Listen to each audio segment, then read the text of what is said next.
How was for you this conference? What brings you here at this conference? So today's end of day one. I'm always looking for the gaps in finance. Where are people not thinking? What questions have I been asking which people aren't asking yet? And trying to either determine if I'm on the wrong path or the questions people haven't quite asked yet. So I'm always interested in the edges of where people are going. And what did you fish? I mean, what we're missing in finance or fintech? The problem is finance is much like the Gartner hype cycle, where people love going up the curve, talking about everything. So one year they'll do identity, another year they'll do privacy. This year is obviously AI. And we are definitely in a cycle where a number of people are believing that AI is a future, but without having any of the depth to why they should be questioning and what questions they should be asking. So I'm always interested in not the curve itself, but the gap between the implementation and where the thinking is, because that's where opportunity occurs. I heard that this year, the gap we have is not AI, but the biggest gap we have is in compliance. What do you think? We have a biggest gap in compliance or in AI? So as part of the governance infrastructure, you're massively interested in the compliance piece, because that basically keeps the directors out of prison. But to do compliance, at the moment, we need a large amount of teams to make sure we've done regulatory policy and confirmation. Then we have oversight, and then we have stewardship. And actually, the issue is not compliance per se, it's how we're doing governance. And the problem, vast majority, is our governance infrastructures are being formed and directed by the regulatory environment. And therefore, we're creating gaps in the governance infrastructure. And some of those questions would be, if we're going to do an AI project, it's not about how we make it sure it's compliance, but how, say, we make sure that we're not going to make humans less human. But we're not allowed to ask that question because we have to do compliance first. So we have these very odd issues occurring because our regulatory framework is heading and forming the way we're actually governing companies, which is why the compliance issues come up. 2026 is soon, we'll enter this year. Yeah. 2026 will give us responses to what questions? On AI, how to manage AI, how to manage data, how to manage better compliance. What will bring 2026 in fintech? For me, just more questions. Okay, and the reason is we'll have more questions is, you use the example of, say, Donald Rumsfeld with the unknown unknowns. And people are very good at asking now the known questions and all of the other parts of the matrix. And then we have this unknown unknown.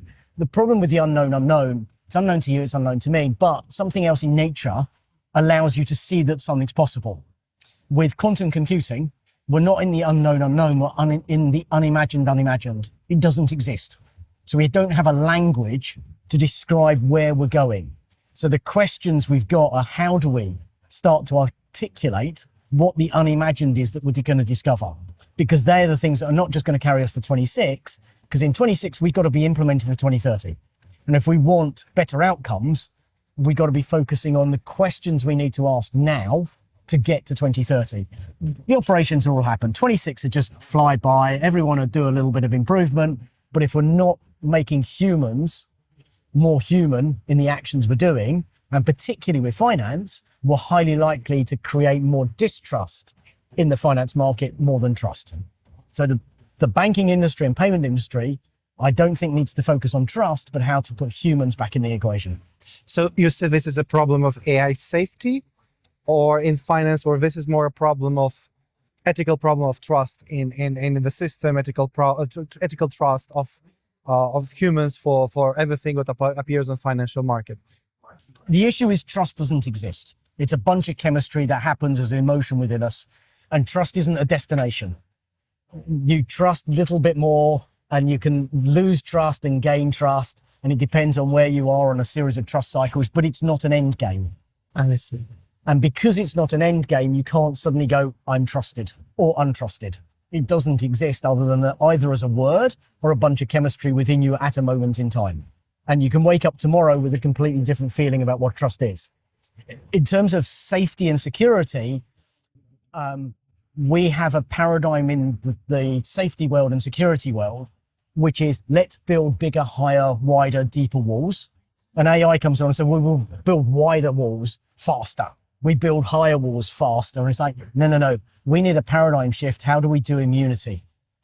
How do we create resilience? And you're not going to create those because they're outcomes of complex systems.